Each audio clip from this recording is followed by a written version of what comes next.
Rahim.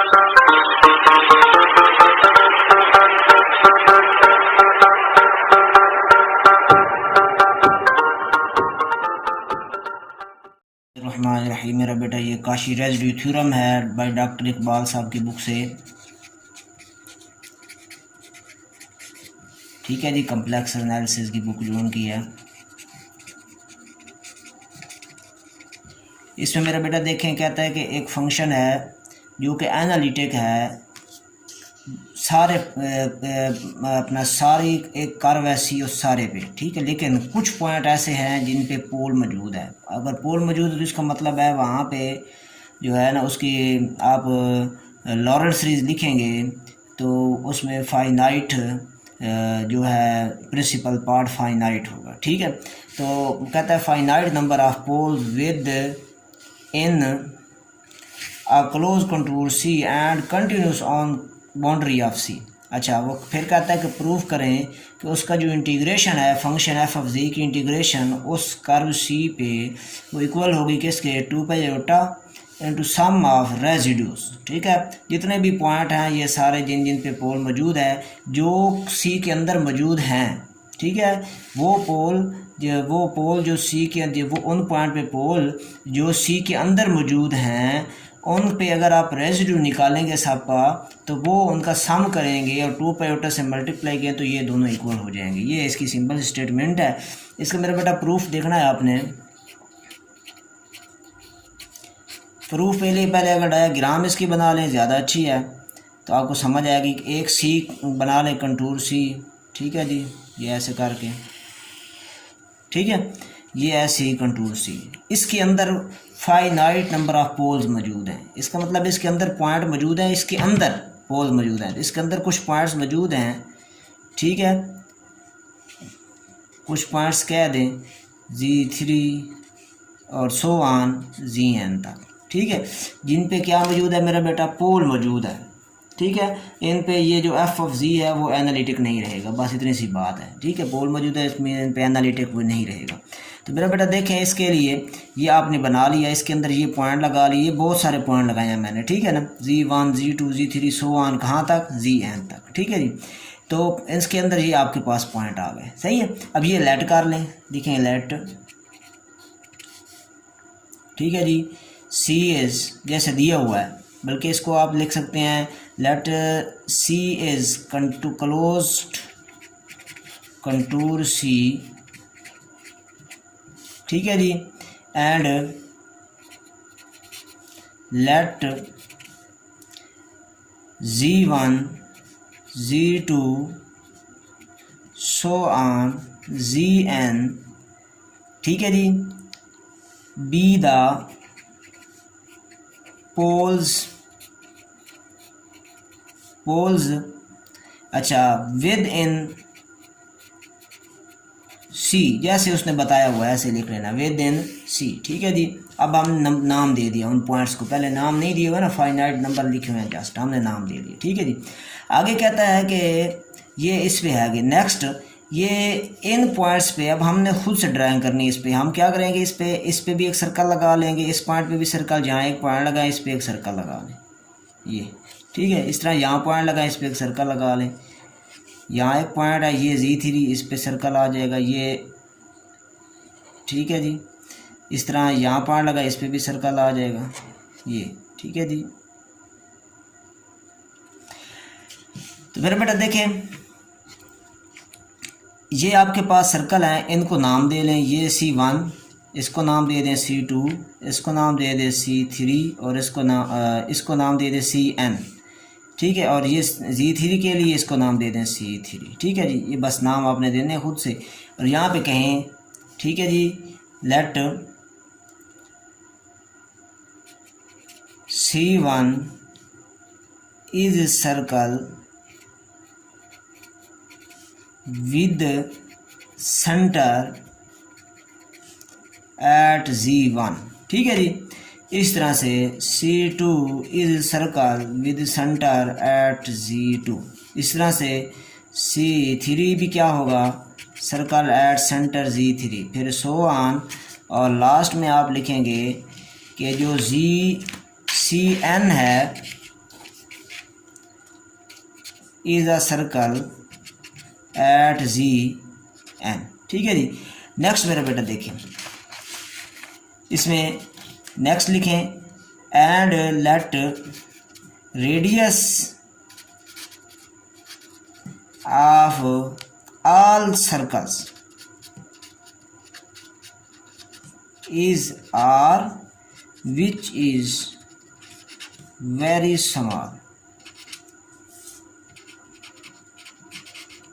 Which is very small. ठीक हो गया। अच्छा, ये मेरे बेटा इसमें बात आपको समझ आ गई। ठीक हो गया। अब एक बात और है कि क्या ये सर्कल एक दूसरे के साथ ओवरलैप कर सकते हैं? नहीं। यहाँ पे लिखेंगे, ये ज़रूरी है इसमें बताना। ठीक है। नीचे लिखेंगे एंड, ठीक है, all circles do not overlap, overlap नहीं करते, इंटरसेक्शन नहीं मौजूद। ठीक है जी। तो मेरा बेटा ये इसमें बुनियादी बातें हैं जो आपने लिख लेनी है। ठीक है। अब मेरा बेटा देखें इसके लिए ना एक पॉइंट आपको बताता हूँ। ये ज़रूरी है कि इसमें पोल मौजूद हो। अगर इसमें पोल मौजूद ना हो तो फिर ये थ्योरम रेजिड्यू थ्योरम नहीं रहता। ठीक है। मैं इसको आपको समझाता हूँ। वैसे अगर हम ऐसे कहते हैं कि इनमें पोल मौजूद नहीं है, ठीक है, पॉइंट लेते हैं एक Z1 Z2 Z3, ये आपके पास कंटूर हो गई, ये सर्कल आ गया, ये भी सर्कल आ गया, ये भी सर्कल आ गया। ठीक है। अब मैं कहता हूँ कि ये जो पॉइंट हैं, ये C आ गया, C1 C2 Z3, मैं कहता हूँ कि ये पॉइंट इसमें मौजूद नहीं है, तो फिर इनको निकालना पड़ेगा। ऐसे काट, इस जगह भी काट दें, इसको भी काट दें, इनको आपस में ज्वाइन कर दें, इस जगह को भी काट दें, इसको भी काट दें, इस तरह इसको ज्वाइन कर लें, ये जगह भी काट दें, ये कट दें, इस नई शेप इस तरह बन जाएगी।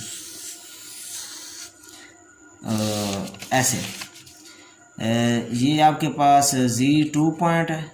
ठीक है। और फिर इस तरह यहाँ पे ये जो सर्कल है ये इस तरह से है, ये Z1। ठीक है। फिर इस तरह से ये जो सर्कल है Z3 ऐसे है, ये जगह मैंने काट दी, इनको आपस में ज्वाइन किया हुआ है। ठीक है। ऐसे। ठीक है जी। तो ये देखें इस तरह की शेप इसकी बन जाती है। ये अब ये पॉइंट इसमें है ही नहीं, इस सारी कर्व पे अब एफ ऑफ जी एनालिटिक हो गया है, पोल है ही कोई नहीं, तो इसका आंसर वैसे ज़ीरो हो जाएगा बाई काशी फंडामेंटल थ्योरम। समझ आ गई बात की? इसलिए यहाँ पे पोल होना ज़रूरी है, तभी रेजिड्यू थ्योरम बनेगा। ठीक है। ये मतलब Z1 Z2 Z3 पे पोल होना मौजूद ज़रूरी है, फिर ये काशी रेजिड्यू थ्योरम बनता है। तो मेरा बेटा देखें इसको इसकी सॉल्यूशन।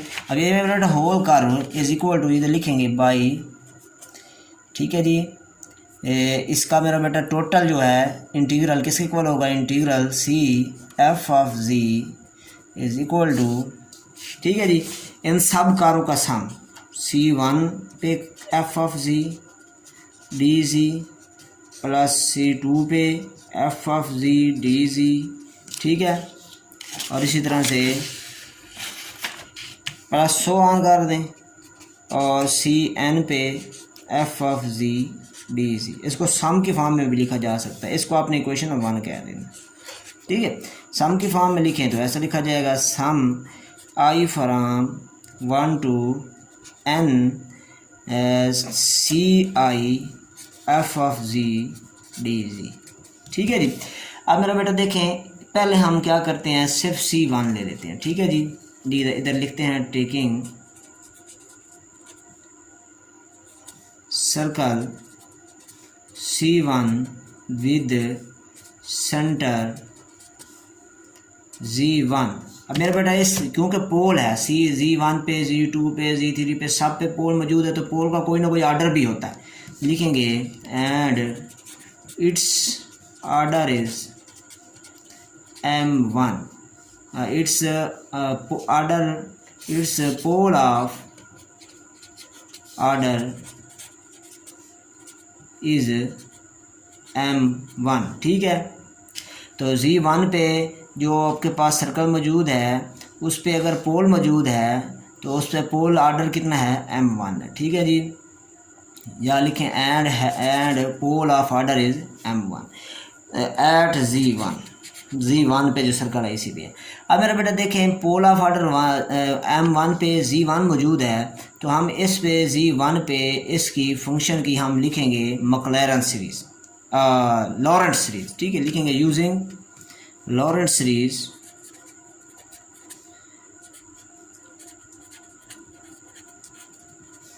लॉरेंट्स थ्योरम लिख लें फॉर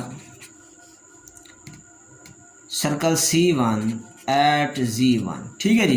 देखिए बेटा मैक्लॉरेन लॉरेंट सीरीज जब लिखेंगे आप फंक्शन की f ऑफ z की, तो इसके दो पार्ट होते हैं, एक होता है एनालिटिक पार्ट, एक होता है आपके पास कौन सा part, principal part. Analytic part कहाँ से कहाँ होता है, तो लिखें सम के फॉरम 0 टू इन्फिनिटी, ठीक है, a के z minus Z0 power k, ठीक है जी। अब यहाँ पे आपने Z0 नहीं कहा हुआ, Z1 कहा हुआ है, तो यहाँ आएगा Z1, ठीक हो गया मेरे बेटा।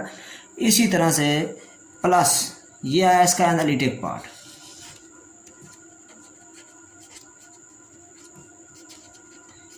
फिर लॉरेंट सीरीज में दूसरा पार्ट होता है प्रिंसिपल पार्ट, वो होगा सम जे फ्राम ये 1 से f of z equal to sum k from 0 to infinity a के z minus Z1 power k plus sum j from 1 to power M1 bi over z minus Z1 centre, क्योंकि Z1 आपने कहा हुआ है और power में जे M1 क्यों आएगा, क्योंकि इसका पोल ऑफ ऑर्डर M1 है, ठीक है। जब इसको ओपन करेंगे तो आपके पास आंसर आएगा पोल ऑफ ऑर्डर M1, ठीक है। तो मेरा बेटा देखें इसको आपने ये एनालिटिक पार्ट को है आपने नाम दे लेना है फाई ऑफ z का सारे को, ठीक है, plus sum j from 1 to M1 bi over z minus Z1 power j, ठीक हो गया। ये आपके पास इसकी फॉर्म आ गई। अब मेरा बेटा देखें जो काशी फंडामेंटल थ्योरम है आपने ये किस सर्कल के किया, C1 पे, इस C1 पे वैल्यू इसकी क्या आएगी, C1 पे क्योंकि फाई ऑफ z एनालिटिक है, ये देखो ना ये एनालिटिक रहेगा, कभी भी z माइनस Z1 जो है कभी भी ये इन्फिनिटी नहीं होगा, ठीक है, किसी भी वैल्यू पे, तो ये हमेशा एनालिटिक रहेगा, ठीक है। डेरिवेटिव एक पोलिनोमियल टाइप आ जाती है, तो ये इसका हमेशा डेरिवेटिव एग्जिस्ट रहेगा किस पे, C1 पे। तो C1 को क्लोज कंटूर है, क्लोज सर्कल है, इस वजह से काशी फंडामेंटल थ्योरम की मदद से हम लिखेंगे कि इसका आंसर 0 आएगा, ठीक है। तो लिखेंगे नेक्स्ट, इधर मैं दोबारा लिख देता हूँ f of z is equal to phi of z plus sum j from या I फ्राम j लिखा है तो j लिख लें, j फ्राम 1 टू M1, ठीक है जी। और ये बन जाएगा आपके पास bj, फिर यहाँ भी j लिखें, ठीक है जी, यहाँ भी j लिखें, bj divided by z minus Z1 power j, ठीक है जी। तो बड़ा इजीली लिखेंगे since C1 is closed contour and phi of z is equal to sum k from 1 to infinity a के z minus Z1 power k is analytic, so phi of z, ठीक है जी। इसकी अगर इंटीग्रेशन आप करें तो answer क्या आएगा, 0 आएगा, ठीक है। अब मैं इसकी इंटीग्रेशन लगाता हूँ दोनों साइडों पे और आंसर निकाल देता हूँ। Since phi of z at C1 circle पे is equal to C1 dz, साथ लिखें C1 phi of z dz plus, ठीक है जी, ये आपके पास है इंटीग्रल C1, ठीक है, mi sum j from 1 bj divided by z minus Z1 power j, ठीक है। ये 0 हो गया, ये हमने अभी इसको सॉल्व किया है, इसका आंसर कितना आता है, 0। ये 0 हो जाएगा, 0 प्लस C1, ये इसको मैं ओपन कर देता हूँ सम को, तो ओपन करके देखिए बन जाएगा C1, तो ये बन जाएगा पहले B1 over Z minus Z1 power 1 plus ये आपके पास नेक्स्ट आ जाएगा C1 B2 divided by Z minus Z1 power 2 plus so on, ठीक है जी, C1। और फिर आएगा आपके पास कहाँ तक C1 BM1, मैक्सिमम पावर कितनी M1, ठीक है जी, M1 Z minus Z1 M1 तक इसको आपने ओपन करना है, ठीक है। लो जी, ये आपके पास आ गई मेरा बेटा वैल्यू। इनमें से हमने इनकी वैल्यूज निकालनी है, ठीक है। तो इसमें से मैं इसकी वैल्यू निकाल लेता हूँ, ठीक है। इसको जनरलाइज कर लेंगे, तो लिखेंगे फॉर, इसको आई कह दें, I is equal to C1 BM1 divided by Z minus Z1 power M1, ठीक है जी। समझ आ गई बात की जी। तो मेरा बेटा देखें इसमें नेक्स्ट ये इसकी इंटीग्रेशन देखें, इधर लेट करेंगे, let Z minus Z1 is equal to R e power iota theta, क्योंकि आपने कहा हुआ है कि हर जितने भी आपके पास हैं सर्कल सब का रेडियस आर है, ठीक है जी। सब का रेडियस कितना है, आर है, और एंगल इनका कितना है, थीटा। तो ये आपके पास Z1 है, और Z जो होता है ना, यहाँ पे कोई पॉइंट होता है, ठीक है, Z माइनस Z1 इनका radius are e power iota theta, ठीक है। Z इसमें से कोई पॉइंट आप ले सकते हैं, बाउंड्री पे भी ले सकते हैं, इसके अंदर भी ले सकते हैं, कहीं भी ले सकते हैं, ठीक है जी, अंदर भी आ सकता है। तो देखें इसमें Z minus Z1 are e power iota theta, और मेरा बेटा देखें DZ कितना आएगा, आपके पास आएगा are e power iota theta dot iota D theta, सही है। थीटा सर्कल का होती है टोटल लिमिट थीटा की सर्कल के लिए 0 से 2 पाई, सही है। ये मेरा बेटा इसमें पुट कर लें, ये आंसर आ जाएगा आपके पास BM1 यहाँ पे आ जाएगा, ठीक है। और ये बन जाएगा C1, और यहाँ पे इसके साथ DZ मेरा बेटा है वो सब के साथ लगा लें, ये DZ और DZ, ठीक है। DZ की वैल्यू लगा लें, DZ की वैल्यू आपके पास आई R iota e power iota theta d theta divided by इसकी values R e power iota theta power में M1, ठीक है। तो इसको और सॉल्व करते हैं। आपके पास integral I is equal to, ये मेरा बेटा देखें आर पावर M1 और ये आर, ठीक है, इनकी पावर्स आपस में सॉल्व हो जाएंगी। ये बन जाएगा BM1 over R power M1 minus 1, ठीक है। ये ऊपर पावर 1 है, नीचे वाला माइनस हो जाएगा। ई पावर आयोटा थीटा ऊपर है, ये बन जाएगा C1 ई पावर आयोटा थीटा, ठीक है, माइनस ई पावर, ये यहाँ पे डॉट, और ये आ जाएगा ऊपर पावर में minus iota M1 theta d theta, और एक आयोटा साथ था वो यहाँ पे लिख लेंगे, ठीक है। लो जी इसकी इंटीग्रेशन करते हैं। ये आपके पास लिमिट इसकी आ गई 0 से 2 पाई, ठीक है जी, थीटा की लिमिट। ये बन जाएगा आई BM1 आर M1 माइनस 1, और 0 से 2 पाई पावर ऐड हो जाएंगी, ई पावर ये आपके पास आ जाएगा आयोटा 1 माइनस M1, ठीक है, और ये थीटा भी कॉमन डी थीटा, ठीक है। अब मेरा बेटा इसमें दो पार्ट हो सकते हैं, ठीक है। इधर हम कहते हैं कि if M1 is equal to 1, अगर M1 1 है तो इसका आई का आंसर कितना आएगा, आई बन जाएगा ये आयोटा B1, ठीक है, iota B1 over R power 1 minus 1, ठीक है। और ये आपके पास आ जाएगा नेक्स्ट 0 से 2 पाई ई पावर ये आयोटा 1 माइनस M1, ये 1 थीटा डी थीटा। सही है, तो ये बन जाएगा आंसर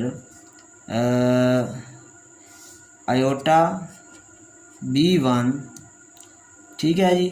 और साथ क्या आ जाएगा इसके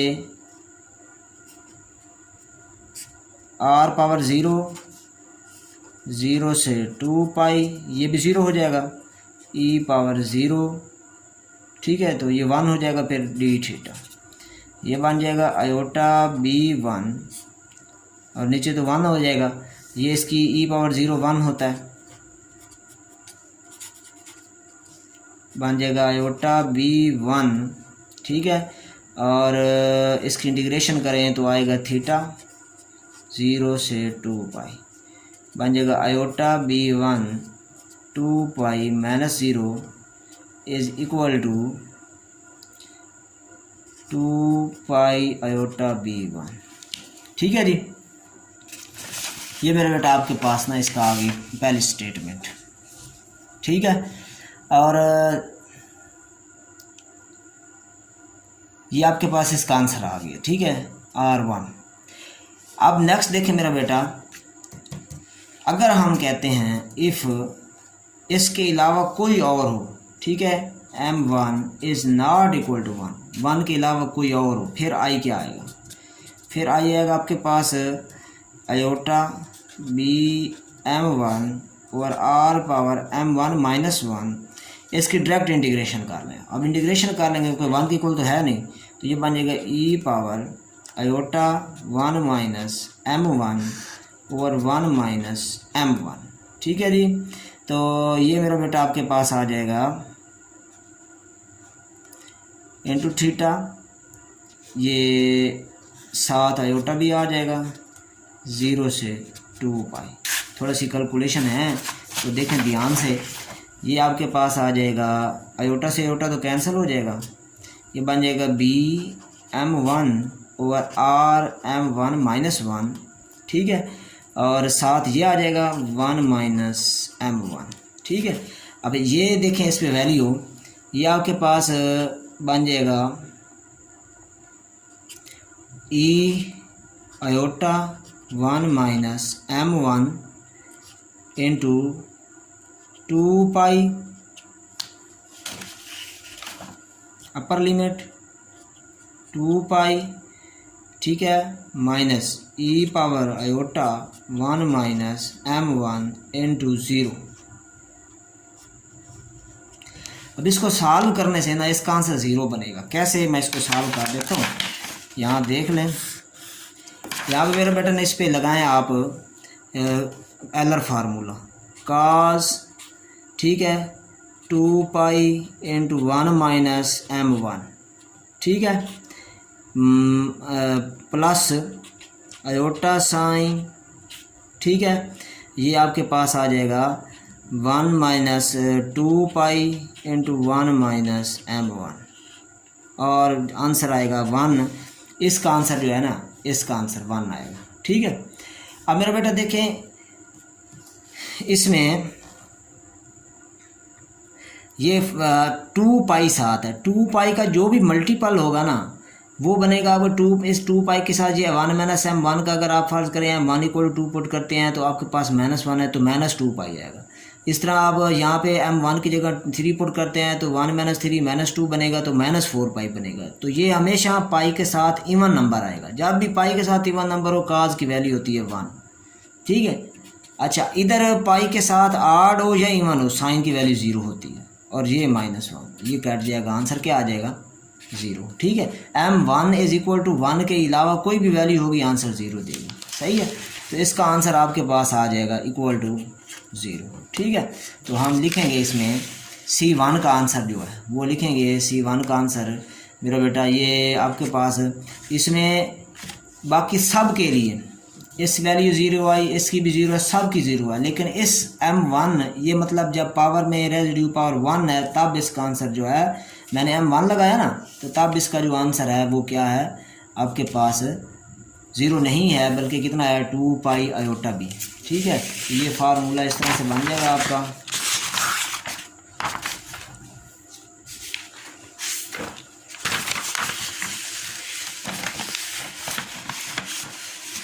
जी, ये इस तरह आ जाएगा जी, इंटीग्रल C1 पे f ऑफ z dz। ठीक है, यहाँ पे m1 इक्वल टू 1 है, यहाँ पे m1 इक्वल टू 2 है, इस तरह यहाँ पे m1 इक्वल टू m1 है, बाकी सब पे ज़ीरो होगा। ज़ीरो पे इसके ज़ीरो नहीं हो, इसका आंसर आ गया 2 पाई आयोटा b 1। ठीक है, प्लस m1 इक्वल टू 1 के अलावा कोई भी जब m1 की वैल्यू ज़ीरो रहेगा, ये भी ज़ीरो, ये भी ज़ीरो, सो ऑन सारे ज़ीरो। यहाँ से आ गया 2 पाई आयोटा b 1। ये मेरा बेटा इसका पहला केस आ गया C1 के लिए। ठीक है जी, इस तरह फॉर C2 के लिए भी यही आएगा 2 पाई आयोटा, यहाँ भी 1 की जगह B2 हो जाएगा। ठीक है जी, इस तरह फॉर C3 तीसरे सर्कल के लिए आएगा 2 pi iota B3, so on. इस तरह CN इसके लिए आ जाएगा 2 पाई आयोटा BN। ठीक है जी, तो मेरा बेटा देखें इन सब को पुट कर देते हैं फर्स्ट फार्मूले में, इक्वेशन 1 में। ये जो इक्वेशन 1 लिखी हुई है, ठीक है जी, ये शुरू में मैंने लिखी थी equation 1, C1 C2 C3 C4। ठीक है जी, तो टोटल इंटीग्रल ऑफ C जो हो जाएगा आपका, integral of C f of z dz is equal to, सबके साथ dz लगा लें जी। ठीक है जी, इज इक्वल टू किसके इक्वल होगा, ये देखें जी, ये आपके पास आएगा पहला आंसर, पहले का आंसर आया 2 पाई आयोटा B1। ठीक है जी, ये फर्स्ट का आंसर आया इस फर्स्ट C1 का, और C2 का ये आया 2 pi iota B2 plus so on 2 pi iota BM1। ठीक है, अब n तो नहीं है, हमने इनको, हाँ इधर n है तो n का नाम दिया हुआ। ठीक है, ये n, तो इनका सम कर लें सब का। 2 पाई आयोटा तो सबसे आता है कॉमन, बाकी आ गया B1 plus B2 plus so on BN। ठीक है, इनका सम करें तो आंसर आएगा 2 पाई आयोटा। ठीक है, ये हमने B1 B2 B3 BN जो है ये सारे इसके ना रेजिड्यूज हैं, वैल्यूज़ है, B1 B2 B3 BN सारी इसकी वैल्यूज़ आई हैं। ठीक है जी, तो इनको आप कोई और नाम भी दे सकते हैं। ठीक है, R1 R2 R3 R4 का नाम भी दे सकते हैं, या जो आपका दिल करे नाम दे लें। ठीक है, तो बुक में नाम दिया हुआ है B1 को R1 का, B2 को R2 का, इस तरह BN को RN का। तो ये आपके पास R1 रेजिड्यू R1, ये R2, ये सो ऑन, ये RN। ठीक है, तो ये आंसर आ जाएगा 2 pi iota sum I from 1 to N RI। ठीक है, तो ये इसका मेरा बेटा पार्ट प्रूफ हो जाता है। सही है, नेक्स्ट मेरा बेटा इसका एक नोट है इसी के साथ कि अगर z इक्वल टू इन्फिनिटी हो, फिर आंसर क्या आएगा, at z equal to infinity. सही है जी, z इक्वल टू इन्फिनिटी पे क्या आएगा, तो इस पर भी आप काशी रेजिड्यू थ्योरम के मुताबिक जब हम z इक्वल टू इन्फिनिटी हो ना, तो हम इसका इंटीग्रल डिफाइन कैसे करते हैं। ठीक है, तो residue at f at infinity लिखने का फार्मूला क्या है, ये इस तरह होता है 1/2 पाई iota minus close contour C1 f of z dz। ये इसका बेटा, हमारे चैनल को सब्सक्राइब ज़रूर करें, लाइक भी करें, कमेंट भी करें, वीडियो को अगर शेयर भी किया करें, और कमेंट में पूछ भी करें अगर कोई प्रॉब्लम वगैरह हो और कोई क्वेश्चन ना हो रहा हो तो पूछ लिया करें, आपको सॉल्व करके भेज दिया करेंगे। ठीक है, और अच्छी तरह मेहनत के साथ पेपर्स की तैयारी करें। अल्लाह हाफिज़।